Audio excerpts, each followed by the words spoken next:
내 생명보다 귀하다. 이 제목으로 말씀 전하겠습니다.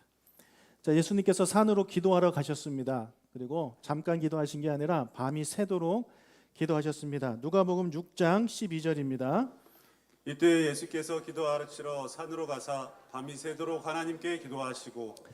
자, 밤새도록 기도하셨대요. 무슨 일이 있으신 거 아닐까요?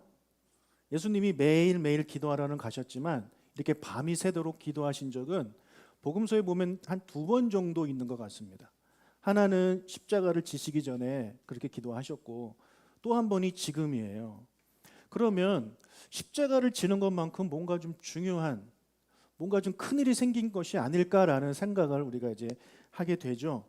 궁금합니다. 자, 12절에 보니까 이때에라는 단어가 있어요. 이때에 기도하러 가셨다. 그럼 그 이때가 언제냐? 바로 앞절을 보겠습니다. 6장 11절입니다. 그들은 노기가 가득하여 예수를 어떻게 할까 하고 서로 의논하니라. 자, 예수님이 안식일 날 병자를 고쳐주시고 바리새인들에 대해서 잘못을 지적을 자꾸 하니까 바리새인들이 화가 난 거죠. 화가 나서 예수님을 어떻게 하면 죽일 수 있을까라는 그런 회의를, 그런 이야기가 나오게 되는 그런 시점입니다. 그러면 그래서 예수님이 지금 바리새인들이 자신의 목숨을 위협하고 있으니 그것 때문에 밤새 기도하셨나 보다라고 우리가 생각할 수 있어요. 살려달라고, 하나님 이 위험으로부터 나를 구해달라고 그렇게 기도하셨나 보다라고 생각할 수 있습니다. 그러나 그렇지 않습니다. 예수님이 기도하신 이유는요, 다른 이유예요. 제자들을 선택하기 위함입니다. 6장 13절입니다.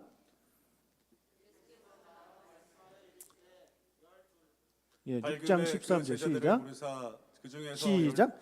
밝음에 그 제자들을 부르사 그 중에서 12를 택하여 사도라 칭하셨으니. 자, 밤새 기도하시고 예수님이 하신 것은 12명을 선택한 것이었습니다. 여러분, 예수님의 제자는요 12명만 있지 않아요. 되게 많아요. 최소 70명 이상이에요. 그 중에서 예수님이 12명을 선택하신 거예요. 지금 예수님은요, 우리가 지금 봤지만 목숨이 위험한 상황입니다.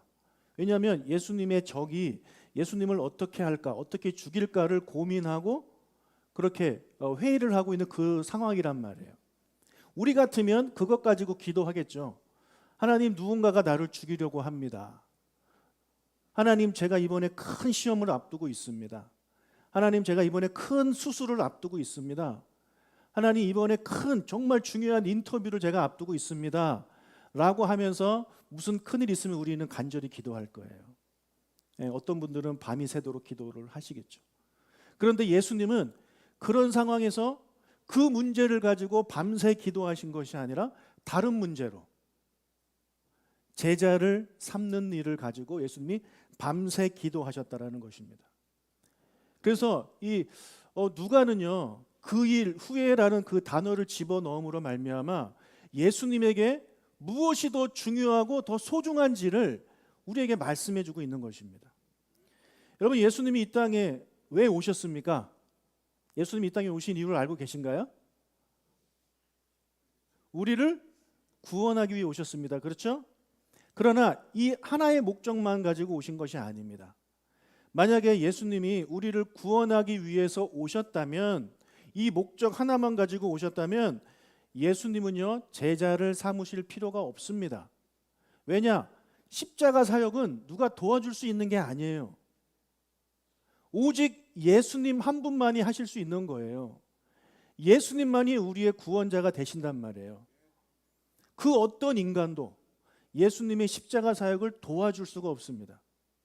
그 아무리 성자라 할지라도 그 일을 감당할 수 없는 거예요. 왜냐하면 우리를 구원할 수 있는 그 조건이 2가지가 있는데, 구세주의 조건이 2가지인데, 하나는 죄가 없어야 되고요, 또 하나는 죽어야 된다라는 것입니다. 신은 죄가 없지만 죽지는 못해요. 사람은 죽을 수 있지만 죄가 있어요. 그래서 안 돼요. 이 2가지 요건을 충족하기 위해서 신이신 예수님이 사람이 되신 거예요. 그래서 죄가 없으시면서 동시에 죽으시죠. 그래서 이것을 감당할 수 있는 분은 예수님밖에 없는 겁니다. 그래서 이 일을 하기 위해서는 예수님이 제자가 필요가 없어요. 그냥 이 땅에 오셔서 어느 정도 이렇게 사시다가 십자가에 달려 돌아가시면 됩니다. 그런데 예수님이 제자를 삼으시고 그 제자를 데리고 다니셨다라는 것은 다른 이유가 있다라는 것이죠. 그 두 번째 이유는 무엇이냐? 바로 하나님의 나라를 전하기 위해서입니다. 예수님이 이 땅에 오신 이후에 십자가를 이제 지게 되시는데 그 전까지 3년 동안 예수님이 하신 일은 뭡니까? 하나님 나라를 전하는 거였어요. 하나님 나라를 전하기 위해서 병도 고치고 하나님 나라를 더 효과적으로 알리기 위해서 귀신도 쫓아내는 그런 일을 이제 예수님이 하시지 않았습니까? 그래서 예수님이 이 땅에 오신 두 번째 이유는 하나님의 나라를 전하기 위함입니다. 자, 그런데 이 하나님 나라를 전하기 위해서는 예수님 혼자 하실 수가 없는 거죠. 십자가 사역은 혼자 하셔야 되는 것이지만 하나님 나라를 전하는 것은 절대 혼자 못합니다. 예수님 3년 동안 열심히 하셨지만 부족해요. 30년 부족해요. 300년도 부족한 거예요. 예수님 혼자 하시려면 3000년도 부족합니다. 그래서 예수님께서 이 하나님 나라 사역을 전하는 이 일을 하기 위해서 제자를 선택하셨어요. 그래서 예수님이 밤새 기도하신 것이 두 번 정도 있다고 말씀드렸는데, 하나는 집사님 뒤에 하면은 하나는 이 십자가 사역을 위해서 밤새 기도하셨고, 또 하나는 하나님 나라를 전하기 위한, 하나님 나라를 전파하기 위해 제자를 삼기 위해, 그 제자를 선택하기 위해 밤새도록 기도하셨다. 그래서 이 두 가지를 통해서 예수님이 우리에게 예수님의 사역이 무엇인지를 말씀해 주고 있는 것입니다. 여러분, 예수님에게는요, 제자를 삼는 일이 십자가를 지는 일만큼 중요했습니다. 둘 중에 무엇이 더 중요하다라고 말할 수 없을 정도로 십자가를 지는 것이 중요하고 제자 삼는 것이 중요했어요. 그래서 지금 예수님이 누군가를, 예수님을 죽이려고 한다는 사실을 알고 계심에도 불구하고 예수님은 그 문제 신경 쓰지 않아요. 내가 지금 살아나는 것보다 나는 제자를 세워야 된다. 그래서 내가 언제 죽더라도 이 제자들이 내가 하던 일을 그대로 이어받아서 복음 전하고 하나님 나라를 전하는 일에 이들이 쓰임 받아야 된다. 그렇기 때문에 예수님은요, 자기에게 주어진 지금 급히 해결해야 되는 이 문제를 가지고 기도하지 않았습니다. 하나님 나라를 위해서 먼저 하나님의 나라를 구하는 그런 기도를 지금 예수님이 우리에게 하고 계신 것이죠. 여러분, 우리도 마찬가지입니다. 여러분 살다 보시면 많은 기도의 제목이 있으시겠죠. 정말 급한 문제, 큰 문제 있으실 것입니다. 자, 그 문제 가지고 여러분 기도하십시오. 저도 지난번에 배가 너무 아파서 응급실 갔을 때 피 검사하고 그 피 검사 기다리는 동안 저도 모르게 기도가 나와요. 하나님, 큰 병 아니었으면 좋겠습니다. 이렇게. 저는 겁이 너무 많아가지고. 다행히도 이제 장염으로 끝났는데 그렇게 기도가 나오게 되어 있어요. 그러나 그런 기도를 하지 말라는 것이 아니라 그런 기도만 하면은 안 된다는 것입니다.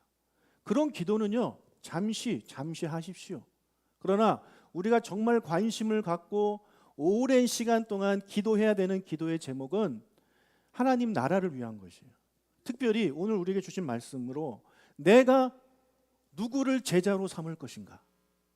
내가 누구를 예수님의 제자로 삼을 것인가? 내가 누구에게 예수님을 전할 것인가? 이것을 가지고 그 어떤 문제보다도 간절하게 기도하실 수 있는 여러분들이 되시기를 주님의 이름으로 축복합니다. 여러분, 주위를 좀 돌아보십시오. 한번 돌아보십시오. 고개 돌려가지고. 여러분, 이 모든 분들에게 스승이 필요합니다. 여러분에게 스승이 필요하지 않은 분은 없어요. 누군가가 나한테 예수에 대해서 알려줘야 돼요. 그 역할을 누가 해야 됩니까? 여러분에게 예수를 알려주는 역할을 누가 해야 됩니까? 오 목사 혼자 다 해야 될까요? 우리 교육자들이 다 해야 할까요? 아니요. 여러분이 하셔야 되는 거예요. 여러분에게 예수님은 그 일을 맡기셨어요. 마태복음 28장 18절부터 20절을 읽겠습니다. 예수께서 나와 말씀하여 이르시되 하늘과 땅의 모든 권세를 내게 주셨으니 그러므로 너희는 가서 모든 민족을 제자로 삼아 아버지와 아들과 성령의 이름으로 세례를 베풀고 내가 너희에게 분부한 모든 것을 가리키게 하라. 볼지어다 내가 세상 끝날까지 너희와 항상 함께 있으리라 하시니라. 자, 예수님이 승천하시면서 마지막으로 주신 명령입니다. 제자를 삼으래요, 우리에게. 이거는 12제자들에게만 주신 말씀이 아니라 우리 모두에게 주신 말씀이에요. 여러분은 제자를 삼으셔야 돼요. 여러분, 이거 되게 부담스러운 말씀이죠. 복음 전하는 것도 부담스러운데 제자를 삼으라고요? 나도 제대로 못하는데 제자를 삼으라고요? 목사님, 제가 해봤는데요, 저는 스승의 자격이 없습니다. 제가 아이들을 아무리 가르쳐도 열매가 없는 것 같아요. 저 말고 능력 있는 사람이 스승이 돼서 예수님의 제자를 만들어야 됩니다. 저는 아닙니다. 저는 다른 일로 우리 하나님 섬기겠습니다 라고 생각하시는 분들이 많이 계실 겁니다. 아마 이 자리에도 계실 거예요. 그러나 여러분, 제자 삼는 일은요, 목회자들에게만 주어지는 게 아니고 바로 여러분, 우리 모두에게 주어진 그런 일이에요. 여러분, 이 일을 그만두시고 포기해서는 안 됩니다. 정말 힘든 일이에요. 쉽지 않아요. 당장 열매 없는 것처럼 보여요. 우리 예수님의 제자 볼까요? 예수님이 그렇게 밤새도록 기도하시고 결정한 사람이 12명인데 그 12명의 명단 한번 보겠습니다. 누가복음 6장 14절을 한번 볼까요? 읽지 않고, 자, 첫 번째 베드로라고 하는 시몬 베드로. 여러분, 시몬 베드로 알죠? 시몬 베드로 정도는 아실 거예요. 그러면 그의 동생 안드레 좀 아시나요? 안드레가 무슨 일을 했죠? 안드레가 어디 가서 복음 전했죠? 모르셔요. 앙드레 김이나 알지 우리 안드레는 몰라요. 자, 야고보 아시나요? 야고보 누굽니까? 야고보 무슨 일을 했나요? 야고보서 쓴 야고보가 아닙니다. 여러분 잘 몰라요. 그래도 야고보는 늘 베드로, 야고보, 요한 이렇게 핵심 멤버로 해가지고 많이 이름이 등장하기 때문에 또 많이 들어는 보셨을 거예요. 요한 아시나요? 요한?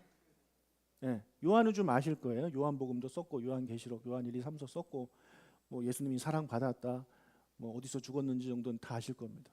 그러면 빌립 아시나요? 빌립 무슨 일을 했나요? 자, 바돌로메 아시나요? 바돌로메? 이런 이름도 있었나? 다음 15절 마태 아시나요? 마태복음 썼죠? 그리고 또, 자, 도마 아시나요? 어떻게 아시죠? 이거 좋은 일로 아는 게 아니죠? 뭔가 좀 열매 맺는 일을 해가지고 알려진 게 아니에요. 의심 많은 제자로 알려진 거죠. 그 다음에 알페오의 아들 야고보 또 나오네요. 지금 위에 야고보도 모르는데 이 야고보 우리가 어떻게 알겠습니까? 먼저 나온 야고보는 대야고보라고 그러고 여기는 소야고보라고 흔히 그렇게 이제 구분을 하는데 이 사람도 누군지 몰라요. 자, 시몬이 또 나오네요. 셀롯이라는 시몬 아시나요? 시몬 베드로는 알겠는데 이 사람 모르겠죠? 그 다음 야고보의 아들 유다가 나오네요. 유다는 또 누구죠? 가룟 유다 아닙니다. 다른 유다예요. 그러면 마지막으로 가룟 유다 아시나요? 너무 잘 알죠? 뭐 훌륭한 일을 했나요? 아니요. 예수님 팔아먹은 제자예요. 그래서 여러분, 우리 12명 중에 우리가 잘 아는 사람 몇 명 안 됩니다. 그러니까 예수님의 제자를 이렇게 구분하자면 크게 세 가지로 나눌 수 있어요. 하나는 좀 괜찮은 제자, 그래서 좀 알려진 제자. 또 하나는 의심 많거나 예수님을 팔아서 안 좋은 쪽으로 유명한 제자. 또 나머지 부류는 누군지 잘 모르는 분들. 그러면 12명 중에 3명 정도예요. 사도행전을 여러분 우리가 쭉 살펴봤잖아요. 사도행전에 등장하는 예수님의 12제자 중에 활동하는 사람 이름이 기록된 사람이 몇 명일까요? 베드로, 야고보, 요한입니다. 또 있나요? 없습니다. 그러면 12명 중에 3명이니까 25% 정도 되네요. 그럼 예수님의 제자 훈련과 제자를 양육하는 데는 성공입니까? 실패입니까? 12명 중에 겨우 3명만 우리가 알 정도예요.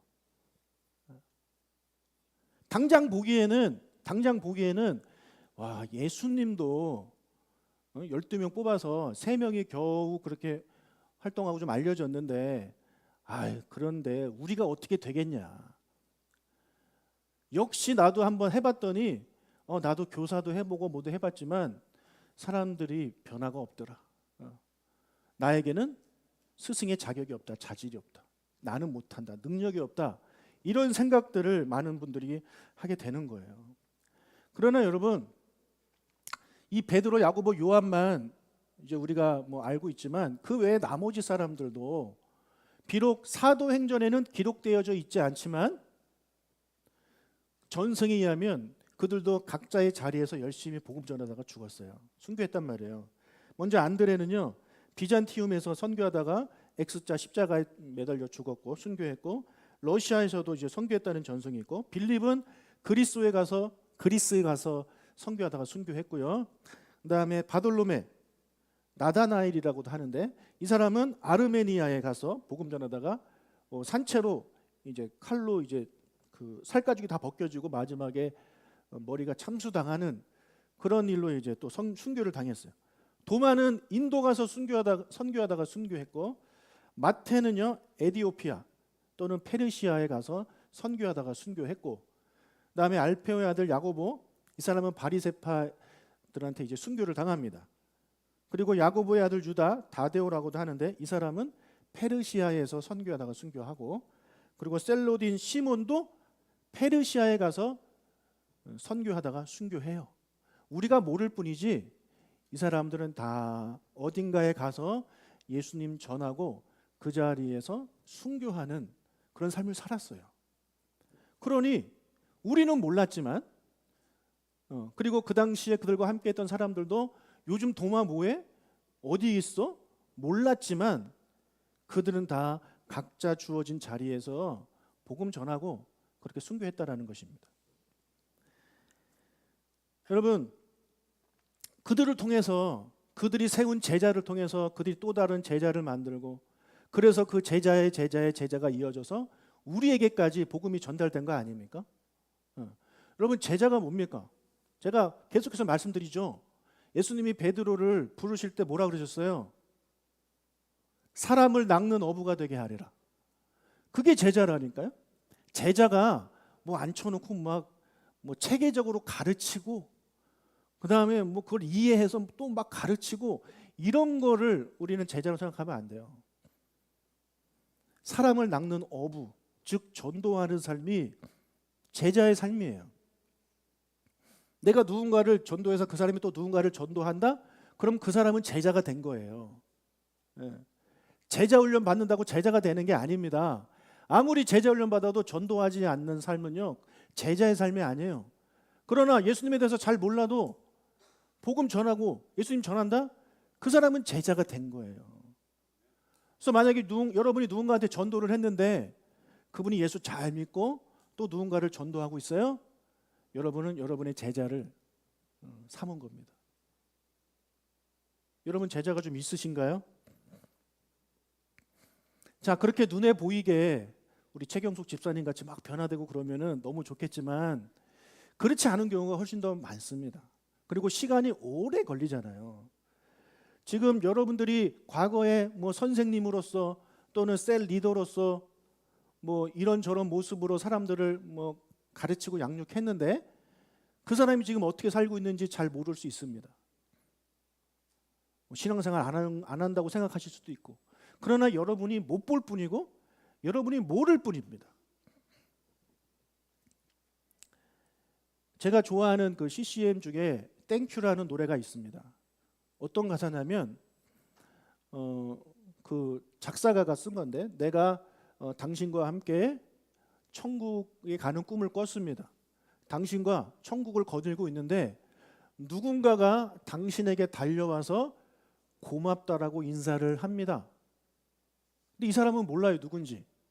근데 누구냐면 가사가 그래요. 제가 8살 때 당신은 저의 주일학교 선생님이었습니다. 당신은 나에게 예수님에 대해서 알려주셨습니다. 당신 때문에 내가 예수님을 믿게 됐습니다. 감사합니다라고 인사를 하는 거예요. 또 어떤 사람이 또 와요. 와서 또 땡큐, 감사합니다라고 인사를 해요. 이 사람 역시 몰라요. 근데 자기소개를 해요. 저는 누구냐면 어떤 선교사가 당신의 교회에 가서 한 사진을 보여줬는데 당신은 그 사진을 보고 마음의 감동을 받아서 선교 후원하는 헌금을 했습니다. 그래서 당신을 통해서 내가 예수 믿게 되었습니다. 감사합니다. 라고 인사를 하는 거예요. 근데 그들만 있는 게 아니에요. 수많은 사람들이 줄을 서서 고맙습니다. 고맙습니다. 이렇게 인사를 하는 거죠. 이 노래에 나오는 이 주인공은요, 몰라요. 내가 주일학교를 하고 내가 선교헌금을 했지만 나의 이런 행동들을 통해서 얼마나 많은 사람들이 예수를 믿게 되는지 전혀 모르고 살아간 것이죠. 마찬가지입니다.